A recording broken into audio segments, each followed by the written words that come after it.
Сотталушы Сәрсенғали Сұлтан Самиғұлұлы сізге сот соңғы сөз сөйлеу құқығын береді.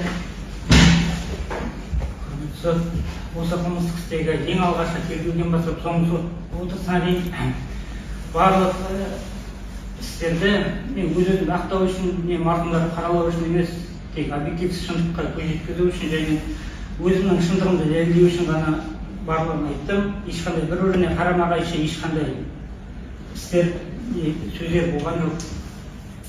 Бір ғана шындығым тек мен ешкімді жастан жақсыз, нақақтан нақақ қастандық қылмадым.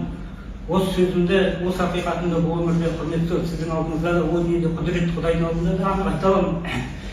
Ешкім анадан айуан болып тумайды. Әрбір адамның бойында, әрбір адамға бағытталған ізгілік пен мейірімділіктің дәнегі болады. Бірақ мендегі сол дәнек қынарлы қара жерге емес, қара тастай қасарған қайын жұртқа түскендей болып, мен де осылай тағдырым талқан шыққанын қаламадым.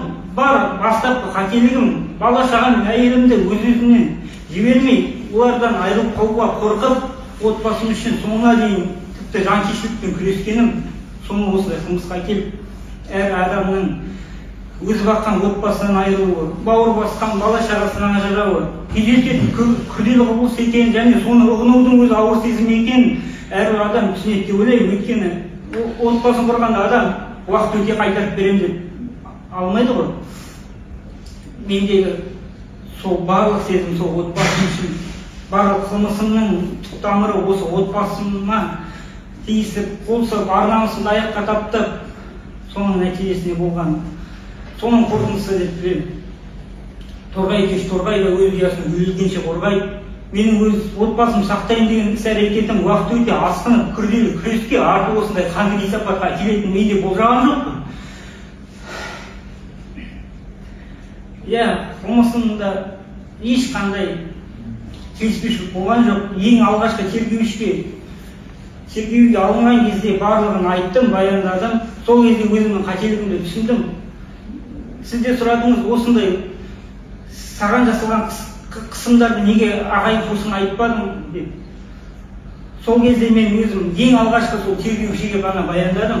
Сол кезде ішімнен бәрін ақтарып, сол тергеушінің шеберлігі шығар, ішімнен бәрін суырып, ақтарып алғандай болып, сол кезде үстімнен ауыр жүк түскендей болып, олардың маған жасаған қысастықтарын, оларға қарсы жасаған қылмыстарының бәрін айтқанда, сол өзімнің ауруымды анықтадым ғой. Ішіме бәрін жинап, сол ішіме жиналған ашу, ыза, кек, темірді өзі тоты жейді, адамның өзінің ішіндегі уайым қайғысымен тигізейді. Яғни сол кек болып кеткенімді, яғни кектің арқасында осындай күйге жеткенімді түсіндім.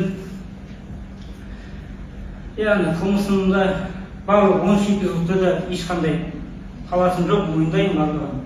Өз қолыммен істедім, кектің арқасында жасадым. Барлық 4 қылмыстық кодекстің 4 бабында мойындаймын, ешқандай болғанда қаласым жоқ.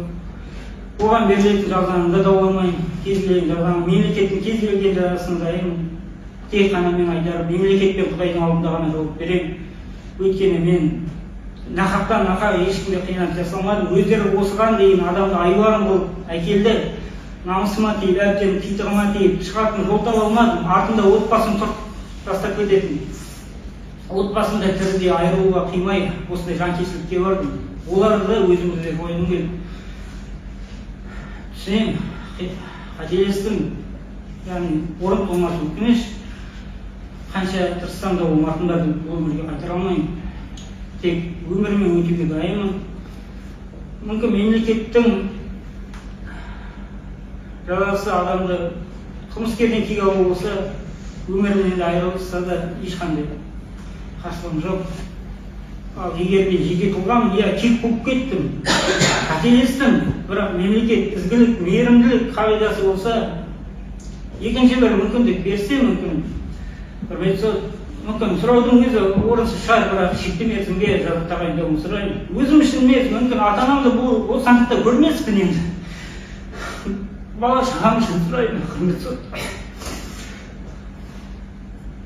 Бірақ қандай жаза тағайындасаңыз да разымын соған. Бұл өмірде жазамды өзіңіз ғана тағайындайсыз. Басқа айтарым жоқ. Рахмет.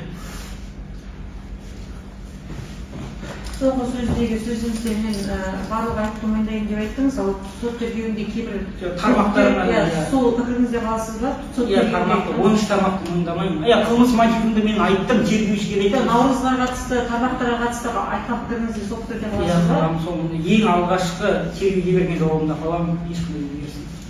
Жоқ, кеше мына жарты сөз басталатын алдында мен сізден әрбір пункт бап бойынша нақтылап шықтым, сол пікіріңізде қаласыз ба? Қаламын. Әлде өзгертесіз бе деп сұрап Жоқ.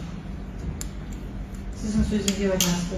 Сіз өзгертетін болсаңыз, сонда біз сот тергеуін жаңғыртып, сізді қайта жауаптау керек боламыз. Ең алғашқы тергеуде қалай жауап бердім, сол арқылы сараласаңыз болады. Қалай деп әрекетіңізді қалай сол 99 бап бойынша ма, бірінші бөлігі бойынша ма? Әлде басқаша сіз болды ма оқиға қалай болды? Соны өткенде сіз жауабыңызды бердіңіз ғой. Соны нақтылайықшы. Қандай алғым ойлаймын. 99 бап бірінші бөлігі мойындаймын. Қасақаналы емес ол. Өзімнің арасында менде қасақана мүлде қылмысқа оқтау болған жоқ. Секундта ондай ойда шыққан жоқ. Амалсыздан өзімнің өміріме тікелей қауіп төнген амалсыздан абайсызда аффект жағдайында жасалған қауіп деп есептеймін. Өйткені адамға тікелей өміріне қауіп төнгенде сол шабуылды адам неғұрлым қарқынды қимылдарды қолдану арқылы әрекет жасайды, оның жағдайға соңына келгенде ойлаймын мен. Тиісті болып кетті оның барлығы мен нақты. Аффект жағдайы мен өз-өзін қорғану жағдайы екеуі екі түрлі нәрсе. Мен шокқа состояние болдым сол кезде. Өйткені ол яғни өзімнің енді санамды естіген жоқпын. Сөйлес соғындырып жатқан кезде өміріме тікелей қауіп төнді. Яғни бұл жерде оның физикалық жағдайы, оқиға орнынан барлығын зерттеу бойынша да ол есімге келмейді ол. Яғни бұрынғы сотта берген жауабыңызда қаласыз иә, сол қалауызға қатысты. Қажетті қорғану мақсатында іс-әрекет жасадым деп, өзімді қорғау мақсатында.